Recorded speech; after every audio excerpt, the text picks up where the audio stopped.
Don in London, hello. It's February 6th, 2010. My video is all about recovery from addiction to substance and behaviour.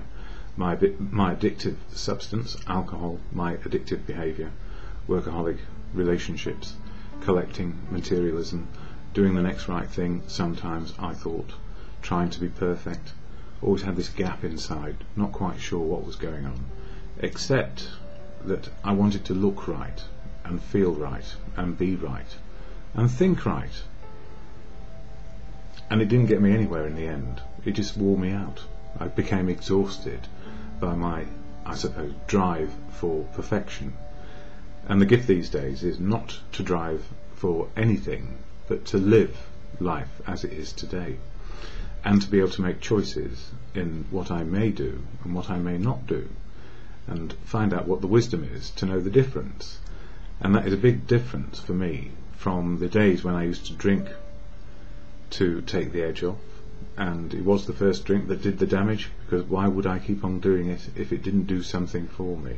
So it did give me conviviality, joyfulness, access to emotions which I didn't know were there.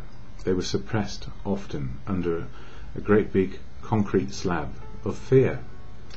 And fear was a great motivation. So the fear to look right, the fear which made me put on a brave face, the fear which stopped me from intimacy, the fear of not being good enough in all respects, kept me driving forwards.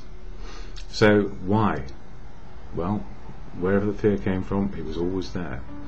And I didn't understand life too well when I was a youngster, and I don't know that I found safe haven anywhere.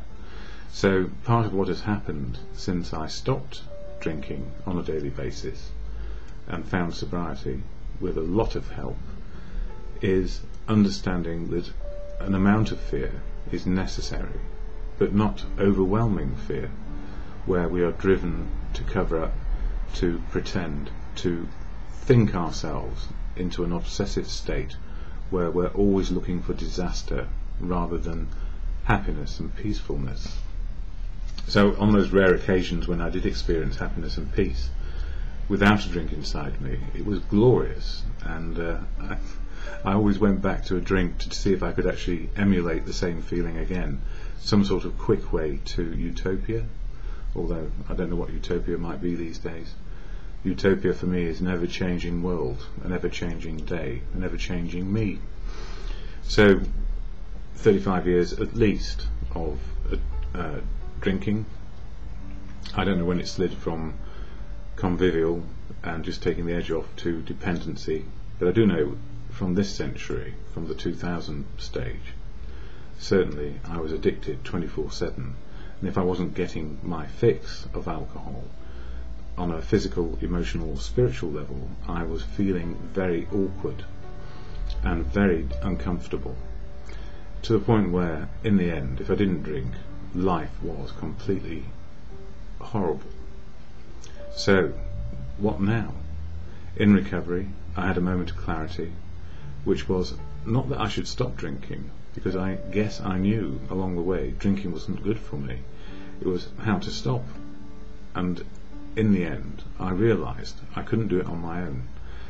And I'm alive today because of family, friends, doctors, professionals who got me to that point where I had to concede utter defeat, that I needed help, absolutely needed help, and I couldn't do it alone. And that's when the fellowship of AA loomed into my life, Alcoholics Anonymous, pushed through the doors of AA for the first time by my sister, who was a loving sister, so concerned she didn't know what to do, and if I didn't know what to do, how could anybody else? Well, when I went to the fellowship, I suddenly found that there were a lot of people who did know what to do on a daily basis just to keep sober, so the rest of life can work. So my videos are really sharing the message about experience, strength and hope of sobriety for those who cannot get to meetings, or just want a quick dip into a bit of recovery information, or just simply information about what it's like in recovery. And today it's okay. Life is okay, and I'm dealing with it in the moment rather than obsessing about the past or worrying about what I'm going to do next. So for me, the gift of AA is in the statement of intent, which is shared as the AA preamble at the beginning of every meeting. Then I'll share a reading or two and what's going on for me. So the AA statement of intent goes like this. Alcoholics Anonymous is a fellowship of men and women who share their experience, strength and hope with each other, that they may solve their common problem and help others to recover from alcoholism. The only requirement for membership is a desire to stop drinking. There are no dues or fees for AA membership. We are self-supporting through our own contributions. AA is not allied with any sect, denomination, politics, organisation or institution, does not wish to engage in any controversy, neither endorses nor opposes any causes. Our primary purpose is to stay sober and help other alcoholics to achieve sobriety. So that's the preamble shared at every meeting I go to, and I go to as many meetings as I can, because not only did I find fellowship where people are allowed to express their feelings about each other, that we like each other, that it's okay to love each other and to be loved back, which is scary stuff. Very scary indeed when we first encounter it. What do these people want from us? And the answer is nothing really. Friendship, certainly, and also to share a message and learn the wisdom of sobriety, which changes daily. So if I can get daily to a meeting, I feel better for it. So that's part of the toolkit of the fellowship. Other parts are the 12 steps of action to change our attitude and behaviour, and in this book here, Daily Reflections, it covers 1 step a month, 12 steps, 12 months, very handy. And step 2 is February, and it reads exactly like this, just to be clear. Came to believe that a power greater than ourselves could restore us to sanity. And whatever that power is, and for me it was the accumulated wisdom of the people in AA to start with, and then realising that I am only human-sized, the same size as anybody else, but I can tap into this massive resource of wisdom about life in recovery, in the fellowship, and I can take the wisdom which will work for me, and not reject other people's wisdom offhandedly, but accept that their wisdom works for them. So we do stay unique and authentic, I feel, in the moment of now, where we are on our path, but we're not that different. And we're not special and different. We're just another human making the best of what is right now. So for February the 6th in this book, a rallying point, it says here, therefore step 2 is the rallying point for all of us, whether an agnostic, atheist or former believer, we stand together on this step. That is, we are being restored to sanity on a daily basis, and we also know we can tip back into insanity very quickly when people cross us or we feel cross. And it goes on to say, I feel that AA is a God-inspired program and that God is at every AA meeting.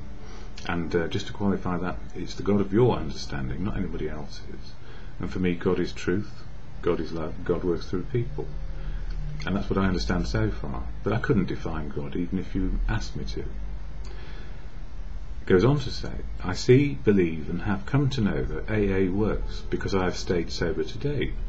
I am turning my life over to AA and to God by going to an AA meeting, and that's to get the wisdom. If God is in my heart and in everyone else's, then I am a small part of the whole and I am not unique. And if God is in my heart, it means I'm looking for the truth, accepting the wisdom of others and understanding it to an extent, and finding love in fellowship.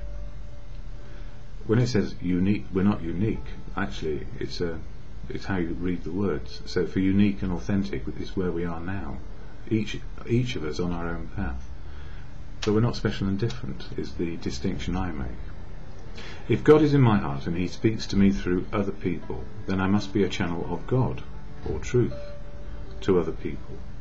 I should seek to do His will by living spiritual principles, which is living in the moment, to the good of living.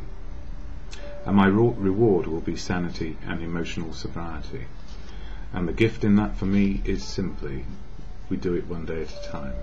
And that serenity prayer to God or good conscience, God, grant me the serenity to accept the things I cannot change, courage to change the things I can, and the wisdom to know the difference.